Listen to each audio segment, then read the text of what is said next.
тіл латын тілінде лингва деп аталады, ал грек тілінде глоссо деп аталады. Тіл ауыз қуыстың төменгі бөлімінде, яғни тіл асты безі гландула сублингвалистің үстінде және тіл асты бұлшықеті мускулус милоидеустың үстінде орналасқан болып табылады. Тіл ауыз қуыстыңдағы сілекей бездерінен секретімен және тістер арқылы майдаланған қоректік өнімді жұту актісі арқылы жұтқыншаққа өткізу және сөйлеу, тамақтың дәмін анықтайтын күрделі бұлшықетті мүше болып табылады. Тіл мынандай бөліктерден құралған: тіл ұшы апекс лингвая, тіл денесі корпус лингвая және тіл түбірі радикс лингвая. Осы тіл түбірі тіл денесінен бұрышқырап қалыптасқан шекаралық саладан, яғни сулкус терминалис арқылы денесіне бөлініп тұрады. Ал тілдің арқашығы немесе дорзалды бөлігі дорзум лингвая деп аталады. Оның бүйірді және төменгі жиектері бар болып табылады. Тілдің сыртқы қабаты қалың эпителиймен қапталған шырышты қабаттан тұрады. Ал осы шырышты қабатта тамақтық заттың дәмін, ащы тұщылығын, тәтті қышқылын және әртүрлі аурулар мен қысымдарды анықтайтын бүртікшелерден тұрады. Ал енді сол бүртікшелерге келсек, ең бірінші жіп тәрізді және конус тәрізді бүртіктер папиллая пилиформис және папиллая конецая. Яғни олар жіп тәрізді және конус тәрізді пішінде болады. Олардың қызметтері әртүрлі жанасуларды, сипауды және қысым мен ауруларды анықтайды. Олар тілдің ұшынан тілдің түбіріне дейінгі аралықта шашыраңқы түрде орналасқан болып табылады. Ал бізде келесі бүртік саңылау құлақ тәрізді бүртіктер, яғни папиллая фунгиформис. Аты айтып тұрғандай саңылау құлақ тәрізді болып келеді. Оның түсінің қызыл болып келуі капилляр қан тамырларының бетке орналасуынан болып табылады. Бұл бүртіктер тілдің бүйір жағында және дорзалды бетінде шашыраңқы орналасып, ал тілдің ұшында топтасып орналасқан болып табылады. Ал бүртіктің қызметіне келетін болсақ, папиллая фунгиформис тәттіні және қышқылды қабылдау қызметін атқарады. Ал бізде келесі бүртік науашық тәрізді бүртіктер, яғни папиллая волатая. Олардың жалпы саны 7-12. Олар мана айтқанымыздай тіл түбірі мен тіл денесін бөліп тұратын шекарада бұрышты формада орналасқан болып табылады. Олардың ені 2-3 мм-ді құрайды. Олардың қызметіне келетін болсақ, олар ащы дәмді қабылдау қызметін атқарады. Ал бізде соңғы бүртік жапырақ тәрізді бүртіктер, яғни папиллая фуалетая. Ол тілдің бүйір қабатында орналасқан болып, оның қызметі тәтті және тұзды сезімдерді қабылдау болып табылады.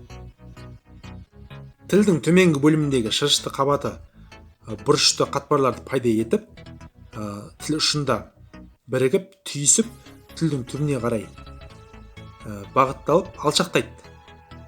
Ал осы жерде тіл жүгеншігін пайда етеді. Сол тіл жүгеншігін латын тілінде біз френилум лингвая деп атаймыз. Ал енді осы тілдің тіл асты бөлігінде, ал осы тілдің төменгі бөлігінің бүйір қапталында тіл асты бүртігі, яғни карункула сублингвалис орналасқан. Ал осы карункула сублингвалистің бүйір қапталына артқа қарап, тіл асты сілекей бездерінің ашылатын бүртігі флецая сублингвалис орналасқан болып табылады. Тіл бұлшықеттері мускули лингвая. Көлденең жолақты ерікті бұлшықеттер. Тіл бұлшықеттері топографиялық орналасуына қарап екі түрге бөлінеді: сүйектік және меншіктік тіл бұлшықеттері. Сүйектік бұлшықеттерге келетін болсақ, бірінші бұлшықет біз тіл асты бұлшықеті, яғни мускулус стилоглоссус. Сына тәрізді сүйектің біз тәрізді өсіністен басталып, төменге қарай тіл түбіндегі меншіктік жоғарғы және төменгі бұлшықеттерге барып жалғасатын, тілді жоғарыға және артқа тартатын бұлшықеттер болып табылады. Ал кейінгі сүйектік бұлшықет мускулус хиологлоссус, яғни тіл асты тіл бұлшықеті. Тіл асты сүйегінің денесі және үлкен кіші мүйіздерінен басталып, тіл түбіндегі көлденең бұлшықеттерге барып жалғасатын, тілді төменге және артқа тартатын бұлшықет болып табылады.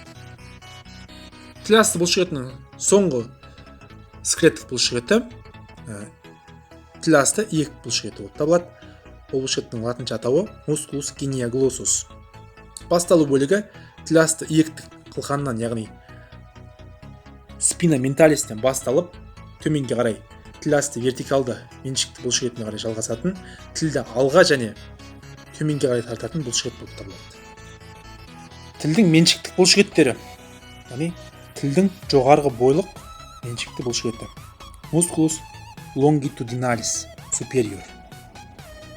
Яғни мана айтқанымыздай, біз тіл асты бұлшықетінің жалғасы болып, тілдің тіл түбінен алға қарай бағытталып, тіл ұшының фасциялық қабығына барып бекитін бұлшықет болып табылады. Оның қызметі тілді қысқартып, тіл ұшын жоғарыға көтеру болып табылады. Кейінгі меншіктік бұлшықет төменгі көлденең бойлық бұлшықет болып табылады. Musculus longitudinalis inferior. Бұл бұлшықетте musculus longitudinalis superior сияқты тіл түбінен алға қарай тіл ұшындағы фасцияларға барып бекиді. Бұл да біз тіл асты бұлшықетінің жалғасы болып табылады, тікелей жалғасы болып табылады. Қызметі тілді қысқарту, тіл арқашығын жоғары көтеру және тіл ұшын төменге түсіру болып табылады. Кейінгі меншіктік бұлшықет тіл асты көлденең бұлшықеті musculus transversus linguae. Тіл асты тіл бұлшықетінің бүйір қапталындағы фасцияларға барып бекитін бұлшықет болып табылады. Қызметі тілдің көлденең енін кішірейту болып табылады. Соңғы меншіктік бұлшықет musculus verticalis linguae, яғни тілдің вертикалды бұлшықеті. Бұл бұлшықет тілдің бүйір қапталында орналасқан болып, тілді жалпайту қызметін атқарады. Достар, сіздерге видео ұнаған болса, видеоға лайк басып, комментарий қалдырып, біздің каналға тіркелуді